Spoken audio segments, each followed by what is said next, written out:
Yo, what is good, everyone? Welcome back to another episode of the Renegade Roundtable podcast here. I am Jeffrey Kirby. As you can see, we are joined once again for the second week in a row. He has made time in his very busy schedule. Congratulations to you and all your success, Jarryd Sanchez, Boss Sanchez. How the hell are you? Oh, man, it's a lot of L's. A lot of L's this past couple days. A lot of L's. Hey, listen, your Yankees got eliminated. The Steelers are taking L's. The Magic are terrible. I mean, what the hell is... You're right now in sports purgatory right now. It's really bad. Really bad. It's great. And speaking of L's... You got to witness an L for the second time this season for the Steelers in person. Yeah, it was such an easy winnable game in person. The crowd was there. A whole bunch of Steelers, a lot of Dolphins fans. I'm not gonna, they have a good, fan base down there with Tua back, of course. But it was the 50th year too. Yeah, I was gonna say it's also they're commemorating the 50th anniversary of the perfect season. So yeah, that would definitely be something that a lot of fans, especially from maybe that time, would be interested in wanting to go down to see. But yeah, so let me ask this: just overall, what was your weekend like down there? Because didn't you get to meet Marquise Pouncey too? Yeah, I met. Yeah, Marquise Pouncey has a distillery down there, so get to meet him and his brother. Took a picture with, of course, Marquise. I much love the other brother. I care about Marquise more. It was great. Yeah, Mike is his name. I was trying to figure out his name. Mike is, good guy. They're funny. They said don't trade Claypool, by the way. Don't trade him. Hey. And that's something that we are going to talk about because, I mean, a little bit later on, it's something that definitely needs to be discussed. We talked about it, I think, a little bit last week. We're going to be right back at it this week because, again, it's a continuous thing. But I think one of the bigger topics going into this week, obviously we have the trade deadline, but especially, again, is Matthew Canada. Because obviously now there's been this weird thing circling, or whatever the hell word it is around, that if Matt Canada were to have another not so good performance with this offense, that he would get canned, that he would be fired. How much of that will be true? I mean, we talked about it earlier in our group chat. We both said the same thing. We'll believe it when we see it. And I'm gonna have to cut you off. I have to step out for a second. I'm sorry to cut you off during the show. Oh no, you're fine. Keep doing going. Okay, so while he has to step out real quick. As you can see, it'll be just me for half a second. When it comes to Chase Claypool, or when it goes to Matt Canada, I lost my train of thought. Matt Canada, we already knew going into last season, a lot of people were already not into him at all. And I had been preaching over the course of, since the duration of this podcast has been going on, that at the end of the day, you had to give him... I wanted to see what he was going to be like with Ben and without Ben, because I didn't feel like that Ben Roethlisberger fit in Matt Canada's system. Obviously, the fact that Ben Roethlisberger was able to drag that offense to 9 wins and get it to the playoffs with the defense that was ranked bottom 3rd in the NFL, it was insane. It was incredible. But with this offense, as Jarryd is back with us here... This offense with Matt Canada, honestly, again, it's just been so bland. It's been so vanilla. It's at the point where you're having people who know football in the industry where it's like, you just don't know. You don't. It's so predictable.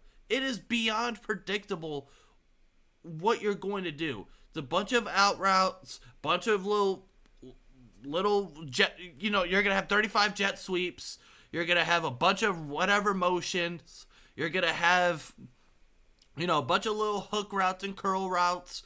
So it's just all the same. There's no innovation. Mike Tomlin even this week mentioned how the jet sweeps are no longer innovative in this offense. It's terrible. It's terrible seeing that in person, and even the Steeler fans around me. Some of them barely know football, saying, "Why do they keep running the same plays over and over again?"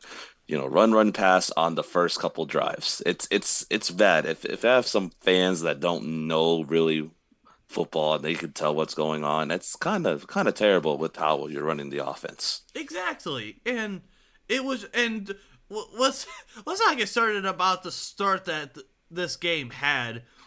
I mean, you have Tua Tagovailoa. Obviously, we knew the big headline was going to be him coming back from the concussion stuff. We get it, and it was just weird that all throughout this, you start off this game, and it's just they're doing whatever they wanted. Oh, we want to go there? We're going to go there. Oh, Jalen Waddle's 15 yards wide open down the middle of the field on an RPO. Yeah, we're going to do that as well. Tyreek Hill, Jalen Waddle, they're just doing whatever they wanted, and there was not a damn thing this defense was going to do. That first drive was rough to watch that was a really rough first drive. Defense they didn't score in the second half, which is good, but a lot Right. of takeaways they could have had. A lot of takeaways. Steve says here in the comments, Steelers receivers never seem to be wide open. And that does kind of seem to be true as well. I mean, let's real quick. I know we're going to be kind of going all over when it comes to this game. But, I mean, here's a moment. When you have that fourth down throw that Kenny Pickett had, I believe it was a Freiermuth, if I'm not mistaken. Yes, it was. Yeah, when you have to make that, and that was an absolutely incredible ball that he had to put on Pat Freiermuth for that drive to continue. But when you have plays like that, and you're not giving these receivers, I mean, the only receiver that I can see really maybe consistently getting open is, obviously Deontay Johnson. He's a guy that can get open very quickly. Now George Pickens is, George Pickens in some of his comments, he always reminds me of Chad Johnson when he says, "I'm always open, even if there's three people around, I'm always open." That's kind of the vibe I'm getting, and that's not a bad thing. I mean, Chad Johnson on the field was an absolute dog as a receiver as well. Had great hands, his route running, his feet were absolutely insane. But, and I'm not making a comparison to Chad Johnson, so chill out, everyone. But I just think when this offensive scheme is just so bland, it's not anywhere good. It's not good at all. And I don't know. And that's where you go into how much you blame it on Pickett this past week. Yes, because when you look at Kenny Pickett, there's been arguments going on all throughout Twitter. If you're part of Steeler Twitter, you'll understand. Monday morning was just absolute hell. Because, we all stayed up late, watched the game, and then on top of that, then you got to wake up knowing that your team lost. Mondays when your team loses always sucks. But, especially when you have this argument about Kenny Pickett, and yes, Kenny Pickett deserves some blame. But he does not deserve 100% of the blame around here. Can we not talk about, the first couple drives where you kind of put yourself in a hole? Can we talk about 4 dropped interceptions, which is for most in the NFL this year, in a game?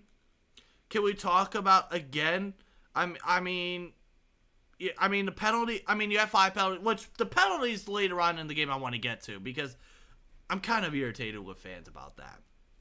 I mean, again, not having 100 total yards of rushing, that could be something to look into as well.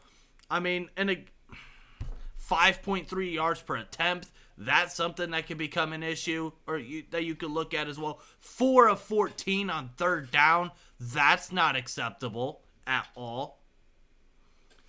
No, it's not. So, I mean, yes, Kenny Pickett does deserve some blame, but he does not deserve all of the blame.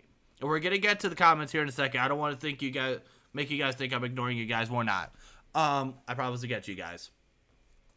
But yeah, there's a lot more that could go around in blame than just Kenny Pickett.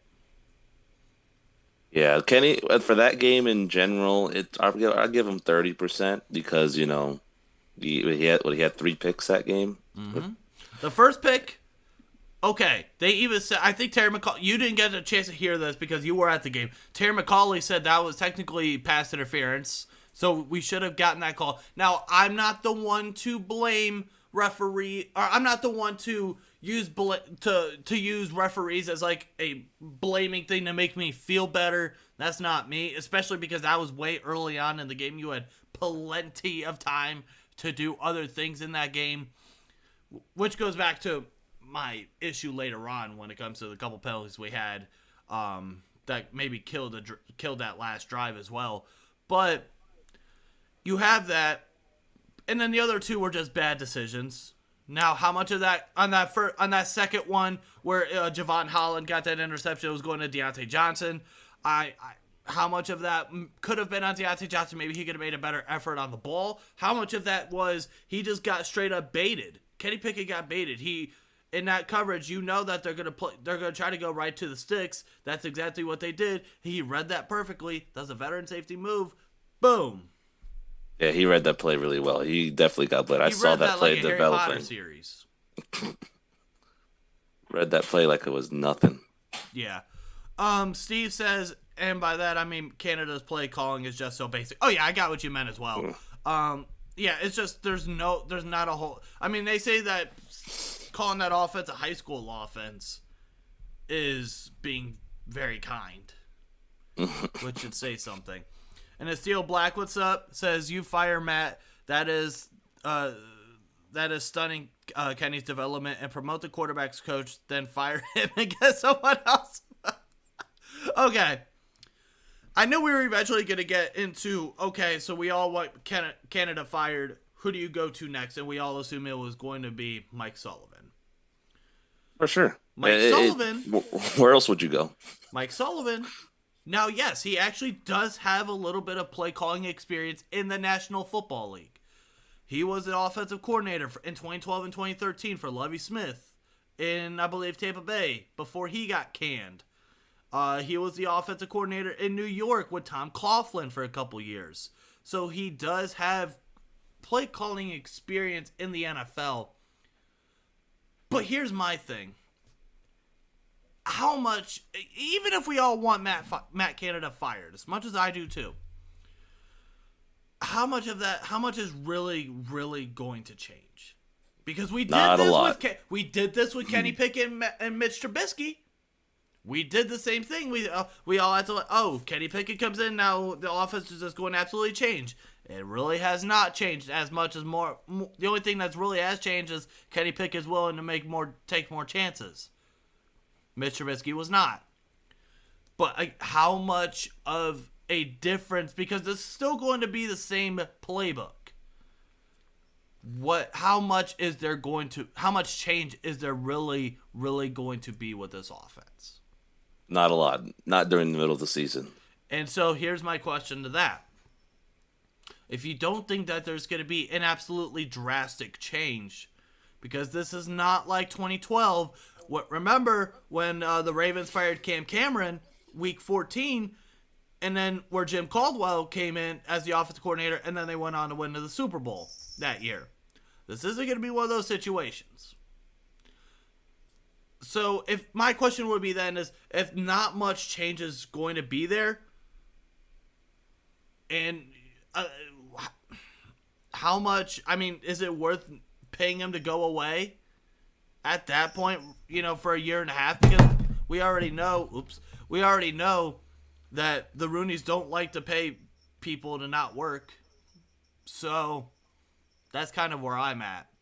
Steve says, ask Jarryd, who does he think for him being a Steeler fan?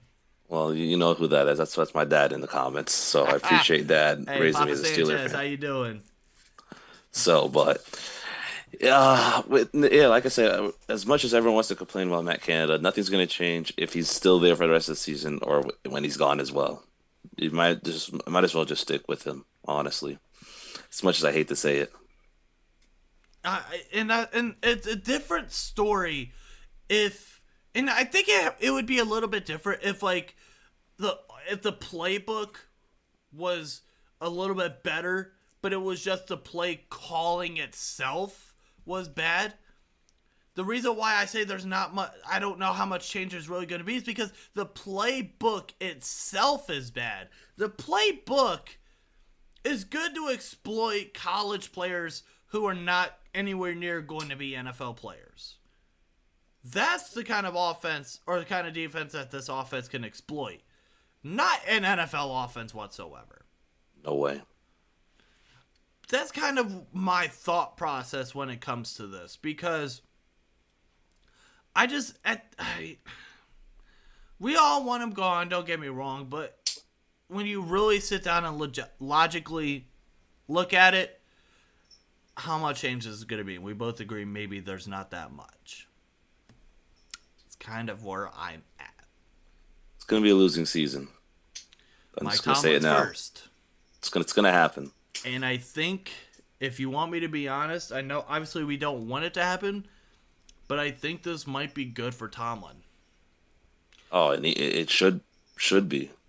Because now you get a taste of defeat, and in terms, we've obviously lost playoff games. You've not made it to the playoffs, but to have a losing season, that's a different kind of taste in your mouth. Now that's going to make you reevaluate things. Now that you're going to think. Now, obviously, we know that in terms of like hot seat stuff, we all know his seat is the coldest seat in all of sports. We all know that he ain't getting fired. That's just not happening. Nor should he. Let's be honest. Nor should he. But I think what will help maybe is a philosophy change, and maybe make himself realize, what do I got to do different? And I think at the end of the day, those are things that could really help this team going forward in 2023 and beyond. Definitely will help in the draft, personally. It just needs a lot of help. Yeah. A lot of questions after this season. You know who I would be interested to see the Steelers really try to go after next year as an offensive coordinator? That's a guy I mentioned a little bit ago, Jim Caldwell. He's a veteran, older offensive mind. He has play calling experience. Remember, he has Super Bowl experience as well. He got hired in 2001 with Tony Dungy in Tampa Bay, moved with him in 2002 to Indianapolis. He was the quarterbacks coach in 2006 where they won the Super Bowl. He was then and then when Dungy retired, he became the head coach there. Yes, they lost the Super Bowl there, but he was able to make it to another one with him being the guy at head coach. Maybe it'd be something interesting to think about. And we all know again, Mike Tomlin likes his older guys. There you go.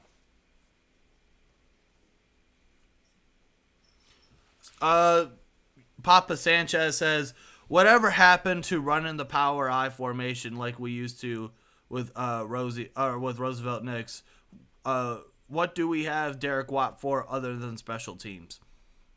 That is an interesting question. The offenses have changed a lot. Everyone's more excited for passing than running. Well, yes, you do run the football. It's definitely spread out. We're good at high flying offense, spread offense. You don't really see a lot of I formation anymore. Wow. Mm-hmm. When I think of I formation, I think of like 2004, 2003. But it works. Bradley Chubb reported to not re-sign with Broncos. We could push. As much as Bradley Chubb would be nice. No, I think we got bigger issues. We got way too many other issues right now. Too many issues. Bradley Chubb's a good player. I just don't think. I think. Now, if you want to hit me with a linebacker, if we could trade for a corner, okay, maybe. But even then, I don't really see us selling. Like, we're not going to be sellers unless you trade like Mitch or like Mason or something like that. The three players that you should look out for is going to be Mitch, Mason, and maybe Chase Claypool. That's it. And I don't know if you said this, if you said it on air or off air, but what did you say that Marquise said? about Claypool? Don't, for Claypool, we get a first round pick for him. That's the only reason if we trade him. And we all know that ain't happening. So it's not happening. And So speaking, I don't think we sell. It's very hard to buy or sell. I was gonna say, when you're going through the rebuild, do you necessarily want to use draft capital for next year for someone? I don't think so. Unless it was like a Minka deal kind of, and even then, I don't know, because you're in a situation where you're just not. It's just, I don't know. It's a weird situation to be in. It's very hard to be. We don't know right now. I don't think that we're just gonna take it the way it is and keep it till the end of the season.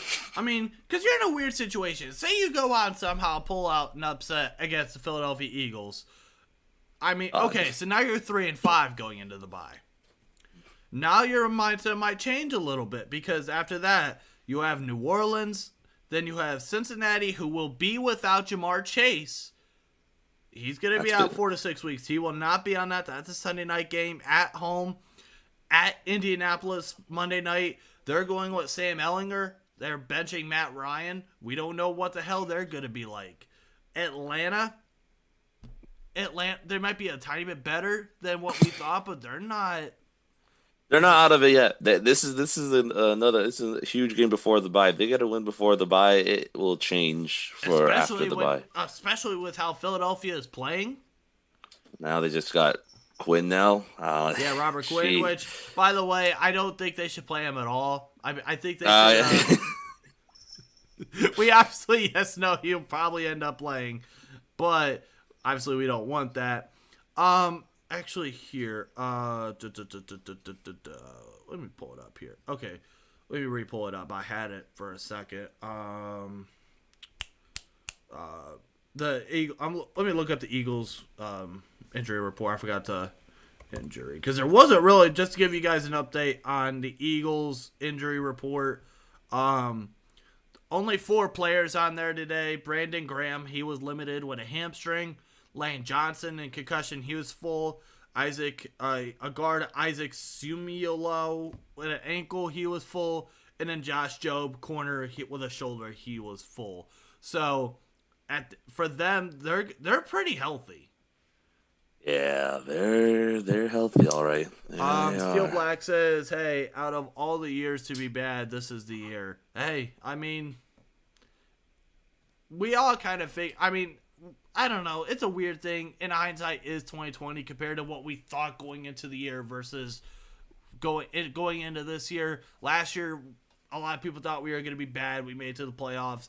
This year, everyone thought we were going to be bad, and well, right now we kind of are.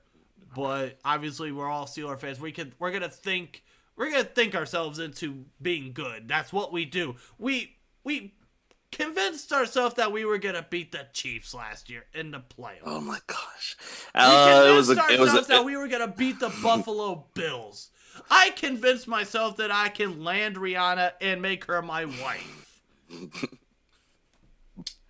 The good news is, with our injury report, Witherspoon's full practice. Speaking of the injury report for the Steelers, Josh Jackson, groin injury. He was limited. He upgraded from DNP yesterday to limited today. Akella Witherspoon's second straight day of full participation. That's a good sign. Now, you gain a cornerback, but you also will probably lose a corner. Levi Wallace, with a shoulder injury, did not practice for a second day in a row. I don't think he's going to end up playing. Montravius Adams, he went from DNP to full participation with a hamstring. Steven Sims, he was a full participation with a hamstring. Pat Freiermuth, he was full participation with an ankle. Cam just got his veteran rest day. And Larry Ogunjobi, for the second straight day, did not participate with a knee. So might be without Larry and Levi. So that is your injury report, brought to you by absolutely nobody. Hey, if you want to be that, there you go. Hit my DMs. You know what to do. We can make it happen. We can make it happen. We can. But, yeah, I mean, just with this game coming up, I'm going to be we're going to be all very frustrated. We all know that their running attack is very, very good in Philadelphia's. We know that Jalen Hurts they're going to make some plays. We all know that. They just got Robert Quinn, so this offensive line is going to be tested even more. Darius Slay is really looking good. He has been looking good lately. And they have Bradbury on the other end. So it's going to be a very frustrating game. Nick Sirianni has them playing very well right now. And obviously, last week's game was very winnable. And it's still frustrating. Here's what I need to get into. Going back to this Miami game real quick. Here's what's very frustrating about that. About more of the fans than anything. And we've seen this for years. And I don't know, maybe I'm just one of those people where I unless there's very, very, very rare occasions where I will blame the refs on why we lost the game. But, I mean, you had that illegal shift, and then you had the holding call on Dan Moore. Dan Moore, I mean, yes, there was not much. Yes, it was obviously holding. There's not much that he could do there because it was one of those weird situations where the guy's trying to move. You know, it's a weird situation. But the illegal motion, everyone is bitching and complaining about it. And here was my thing about this. I couldn't be a hypocrite in that moment. Where I'm getting to that is the 1 o'clock game that we have here in Cleveland, was obviously the Browns and Ravens. There was a very controversial call on a field goal attempt for the Browns. They called it a false start. It really did not look like false start at all. And I was saying, listen, there was other things that you could have done in that game to win. I would have been a huge hypocrite to go then and bitch and complain about a call that may have not been a call for us in that situation. So at that moment, I just simply could not see myself. I just couldn't. There was other things that you could have done to put yourself in a better position to win that football game. And after that, it's not like they did that and then the game was over or something. It's not like it was a phantom pass interference call when the time was expiring and then the game was over. But at the end of the day, yes, calls can be they can very well be impactful in the game. But I just could not see myself blaming a little 5-yard call and then a hold. I mean, that's on us at that point. And maybe, if you didn't have 75,292 fucking motions, pre-snap motions, maybe, just maybe you would have that issue. Thank you, Matthew Canada. Yeah. Matthew Country up north. Yeah, that middle of the field is not being used much as anymore. Death, taxes, and the middle of the field not being used. It was so frustrating seeing the plays develop, and then I was reading their defense, seeing what they would do. There was a lot of one-on-ones on the outside. I know that you can't do it every time, but they could have took more shots, but Kenny made those decisions either late or just didn't see it at all. And speaking of decision-making and quarterbacks, that last interception was an absolutely terrible idea. The only person that thought it was not a terrible idea was none other than Andrew Dumbass. Filipino. Andrew Dumbass. Andrew Filipponi. Because obviously we all know that he has Kenny Pickett's wing-a-ling down his throat. We all know that 24 hours a day, 7 days a week. We all know this. That was a terrible decision. You had plenty of room to you could have got that first down easily. And more. And you were still in a position where you could have gotten out of bounds. Stop the clock, and then you could get back focus on, you're not doing this little hurry up thing. You're not doing that. And he was trying to play hero ball that moment. And like I said, he's going to make mistakes. I think that's just people get really frustrated about. They expect Kenny Pickett to be the best rookie they ever seen out of God knows where. but he's just another rookie. It's going to take him at least a year, get it under his belt, get, more plays. He needs that more. He needs more. All right, I'm going to ask you a question. I don't know if it's just me, but I'm kind of getting annoyed with everyone using this whole thing about trying to compare Kenny Pickett's rookie year with Peyton Manning's rookie year. Yeah, it's very rough with that. I don't know why people would compare. It's a different time, and it's different. It's not going to happen to every single quarterback that you have. I don't know. I keep on hearing everyone talk about it, and I'm like, that was what, 1998? First off, I was not even born yet. Put that in perspective. God, I'm young, but I'm also old at the same time, it feels like. But at the end of the day, that was 24 years ago? Quarters, yep. Yeah, I was born in 98, so. That is an absolute eternity in football. We talked about last week in Mike Tomlin's philosophy being from when he got hired in 2007, and I said that was an absolute eternity in the National Football League. And then you go back even farther? Can we please stop trying to make comparisons to make ourselves feel better? Can we please stop doing that for once? And I'm not saying that just Steelers fans. Every fan base in the National Football League, every fan base in NBA, every fan base in Major League Baseball, we all do it. The NHL, we all do it. We do it because it is a comfort thing that makes us feel good. It makes us feel better, and it gives us comfort and maybe realize that maybe there might be a problem or two. Now, it's too early to tell whether that Kenny Pickett is a bust or not. It's Obviously, called it's development. Way too early for that. It's development is what people don't like to wait for. Is development. They want it right away. That's how it is. Not everyone is going to be Patrick Mahomes, which, by the way, he sat for a year, by the way, with Alex Smith, who is a very good veteran quarterback, and you have one of the best offensive-minded head coaches of all time in Andy Reid. Josh Allen didn't become good until his third year. If we had Josh Allen his rookie year right now, we would be reacting to. I don't even know the reactions that we would be having. Bad. You have guys that Drew Brees, and actually, let me not use that because that goes back to the Tom Brady, or goes back to the. Not every quarterback is going to be good right away. Not everyone can beat Joe Burrow. Not everyone is going to be Justin Herbert. It took at least a year for them to be good. They're not about to improve, I should say. They've even compared him to Bradshaw's rookie year. Bradshaw was like, what, 1922? Bradshaw was during the Civil War era at this point.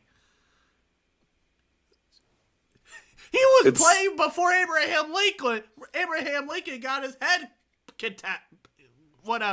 got his head cut off by a damn bullet. It's still early. Well, people have to learn, I know the receivers are talented. They don't want to wait, but I'm sure they understand it's going to take time for Kenny to develop, become a good quarterback. And, the offensive line still has to develop as well. And we're starting to get new pieces after this year because it's not going to be like this next season as well. I swear to God, if it is, it's going to be bad. They compare him to Ben. And again, that goes back to a comfort thing. Well, yes, Ben Roethlisberger was a Hall of Fame quarterback, and yes, that offense they were. Ben had the best O-line. He had receivers. He had a defense when he got drafted.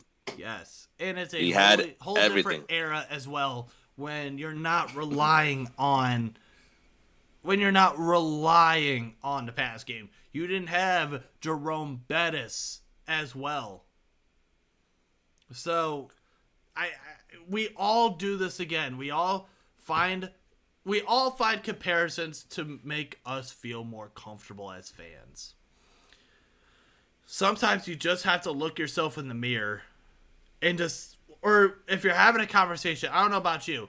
I have conversations with myself every day. I debate with my own self every day about Steelers and stuff if I have a topic or if I'm at work.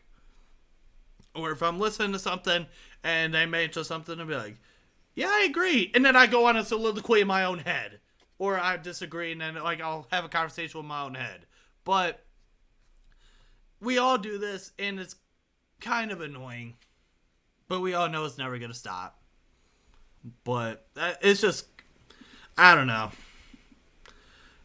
Steeler Twitter after a loss is the most toxic thing ever. Just stay off of it. I tried to, but it's terrible. First off, it's an addiction. That too. But without the best defensive player on the team, they're really relying on the defense a lot. Hopefully he comes back soon if he does play. He should, but the way it depends how our season goes, honestly. Oh, you talking about TJ? Yeah, because I'd rather not use him if we're to keep going downhill. Make sure he's really fully healthy. As much as he practiced, he did it on warm-ups on Sunday night. He was doing a bunch of solo drills, and he did some with the linebacker group. But that's normal. We've seen that the past couple weeks. I'm wondering if here's a thought that I had, and if this is the case, this is not a good thought at all. If Mike Tomlin is going through some of these games where it's like, oh yeah, if TJ Watt's here, he wouldn't be making that play. We'll be fine. Like on a third down. Mm-hmm. If he's doing that, we can't have that. You always will have that curiosity factor of like, what if TJ Watt was in this play right now? What would happen? Would we actually would we have gotten to a quarterback X on third down and get us off the field instead of them converting another third down or something? You always will have that curiosity. I think the other question is going to be, what percent of TJ Watt, or what kind of TJ Watt are you going to have? We all know that all he knows is that high motor. We know that he's always going to give it his absolute all every single play. But you always question, what is he going to look like maybe the first week or so back? It's going to be very, very tough. He had another injury like this, not like this last year, but that he was out for a couple games, tied the sack record. We'll see how he does when he comes back. He's a game changer. He is a game changer. And speaking, Steel Black says our defense is TJ Watt. I love him, but we need more than TJ. And that kind of felt like what happened. Without TJ Watt, this team is not good at all. They've won in his career, in TJ Watt's career, the Steelers have only won one game without him. One. That was last 2 weeks ago. And that was against Tampa Bay. So they're like 1-9 in games that TJ Watt has missed. You need probably 1-10. more. You have to have more than just TJ Watt. And that's why the draft is very interesting when it comes around. It's going to be very interesting when it comes around, wherever we land. Hey, do not fuck up. Thank you. No, you know what? Speaking of the draft, you know what I'm going to be very curious about is how this draft process is going to come. Because obviously now, so you had Kevin Colbert's gone. We all know he was a big hands-on guy with the draft. He was a player guy. He knew football. Omar Khan is more of the money guy. He's more of the cap guy. So I think the guy that I'm going to be very curious to see how much of an impact he's going to have in the draft is Andy Weidel. It's very going to be interesting how he drafts. He helped build this Eagles team that we're going up against Sunday. He had a lot to do with that. He was a part of building that roster. We'll see. It's going to be interesting. It is. It is. I am very curious of how is it going to go first, who we think we should go after first, but we're still only halfway in the season. I don't want to think about it, but, as of the season going like this, it's bad. I also think naturally, like with college football going on as well, you'll watch a guy and like this week, for me, an example, I'm obviously as an Ohio State fan, we're going up against Penn State this week. Joey Porter Jr. is a guy that we've all been saying that we would like to be a Steeler. I'm gonna be obviously watching him if he starts making a couple impact plays. Interesting. I would like to see him in a Steeler uniform. We kind of do that naturally. Now, for you, Yeah. you're not necessarily the biggest college football guy. Yeah, I haven't been watching players. I've been on my list. Will Anderson to probably take a look more at him. Oh, who Alabama plays this week, but I'm gonna take a look at Probably him like the more. Citadel or something. Kelly Ringo is another one I want to take a look at, see how he does. We need a corner bad after this season. We have now, free agency from Cam Sutton's a free agent. I think Witherspoon, I think he is, or he still has one more year left. But only person we have is Levi Wallace I could think of, and Minka. That's in the backfield. Here I'm looking up who Alabama plays this week. Standings. I can just go to this better. Okay. I hate the way they do this. Steel Black says D line, edge maybe first round, cornerback second, O line. This got to be a defensive draft for us. Oh, hold on, timeout. As much as we want it to be a defensive draft, they're always gonna go by BPA, best player available. I should say is offensive line needs to be first, majority, unless that guy from Alabama's there. You take him no matter what. I'm sorry, but as of right now, it's offensive line, really bad. Maybe corner too. It's really bad. Defensive line, I would love a defensive lineman, but it's still got some guys on there. I know they're getting older. Alabama has a bye week this week. Okay, that makes sense. Well, but here I got a bigger issue real quick. Penn State, really? I mean, first off, you're not the team up north. You're not Michigan, so I can give you that. Herb, don't worry. hey, Jarryd, you know the infamous clip. I'm about to do it again. Herb, I'm on your ass. Go and clip that. But I hate Penn State so damn much. well, you hate them more than Michigan? Oh, no. Absolutely not. Michigan is number one in all sports, period. Michigan is number one by far.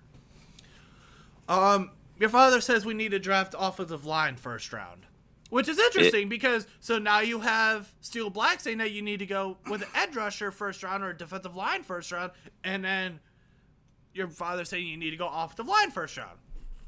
It's an interesting topic to have because we've all been, I believe a couple weeks ago I did this with Caleb where we had this conversation of you don't really like the amount that you've invested in your offensive line. The offensive line has been better than what we expected. Still not that great.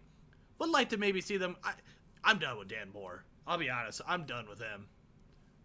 It's him in a center. We need a center bad too. Mason's Cole's serviceable, but the run blocking, it's so bad. I want to run the ball more. I want to. It's so bad.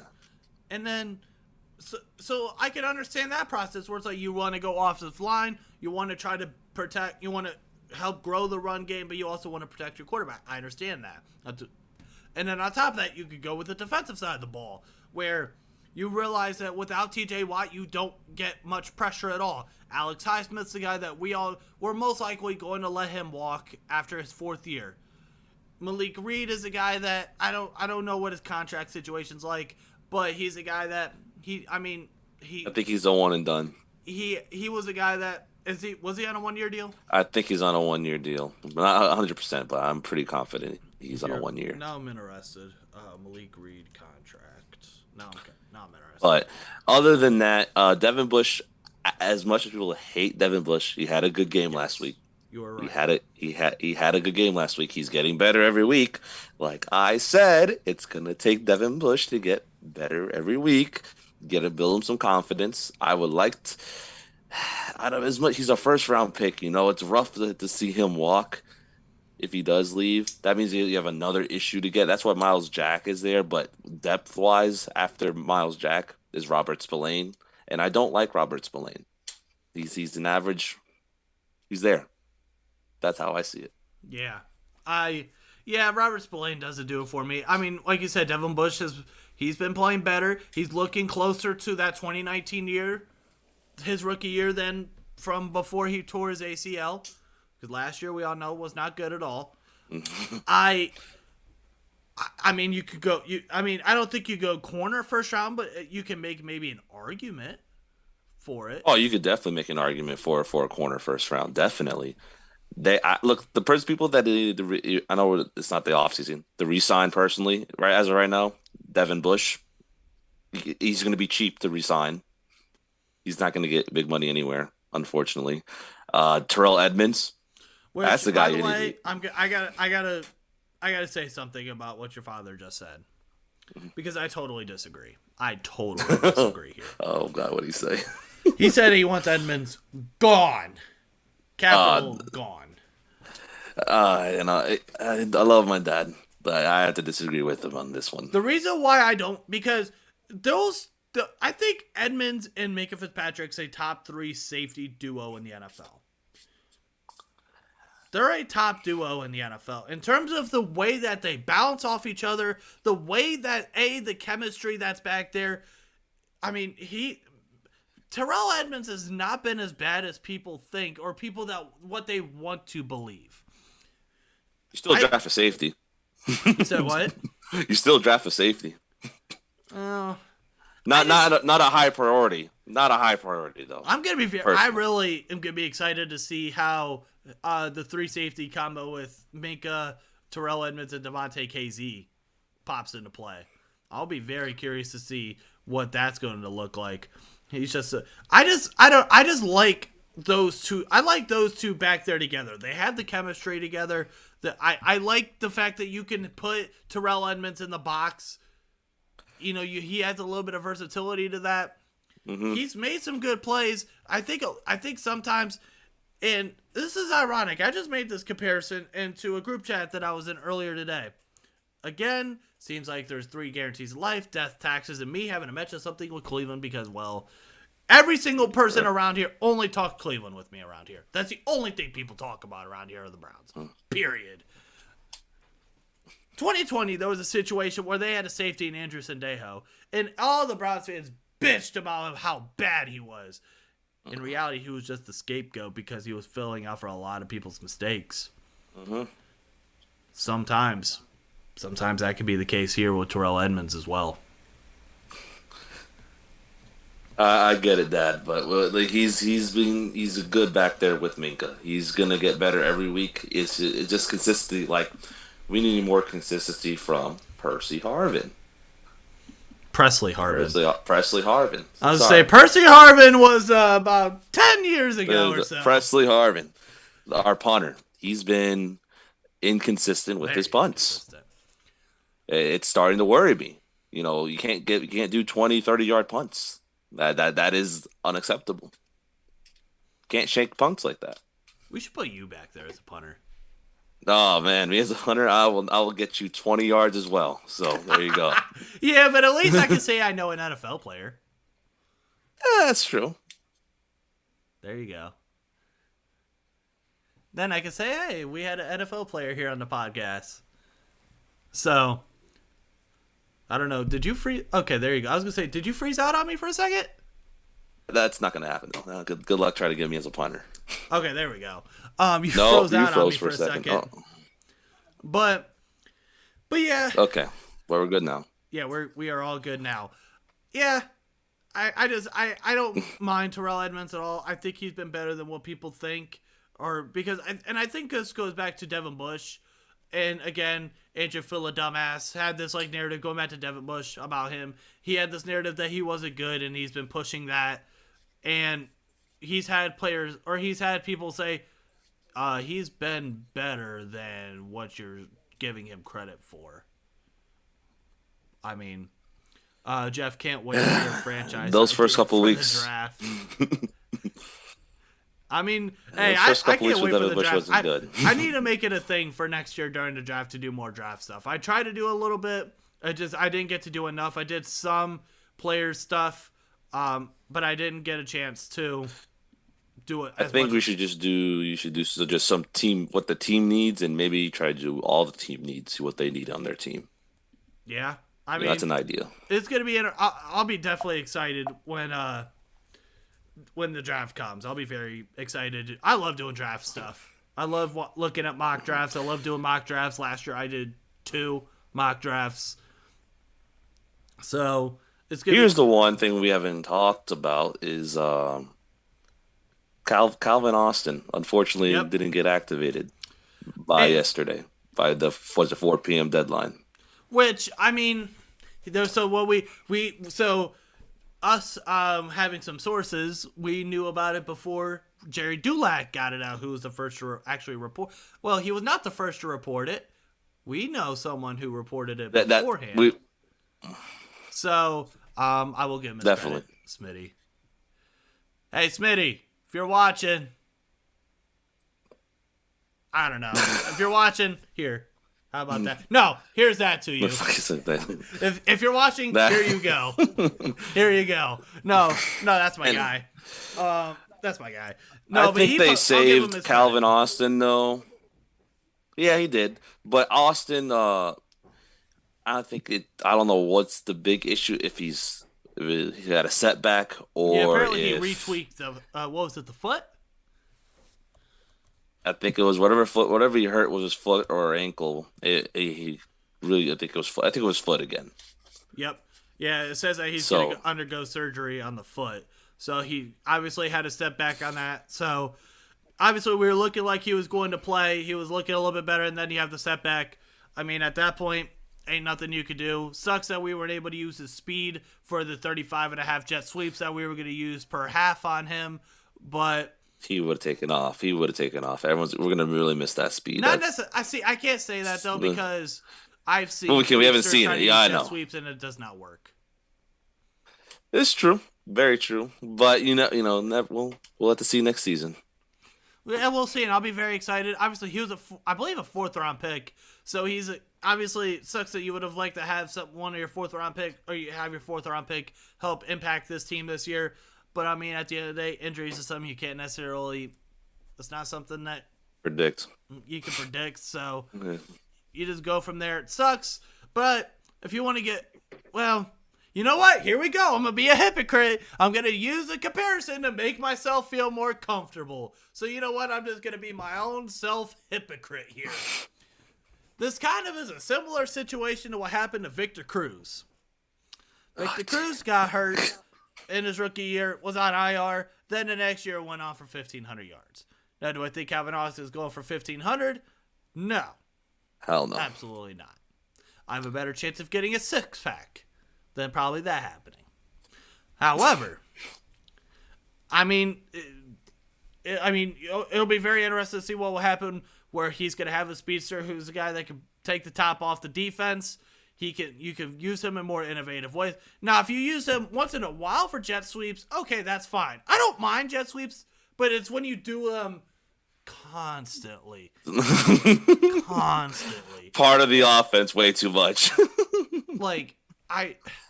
And it's different if you're going to use a jet sweep and maybe try to set something up with it. Now, if you're going to do a jet sweep, or if you want to do a fake jet sweep and, boot, or if you want to do jet sweep and go into a reverse, the play that I think of the most is if you go back to Super Bowl 40, the jet sweep from Antoine Randall L to Hines Ward, which ended up being the touchdown that ended up putting that game away.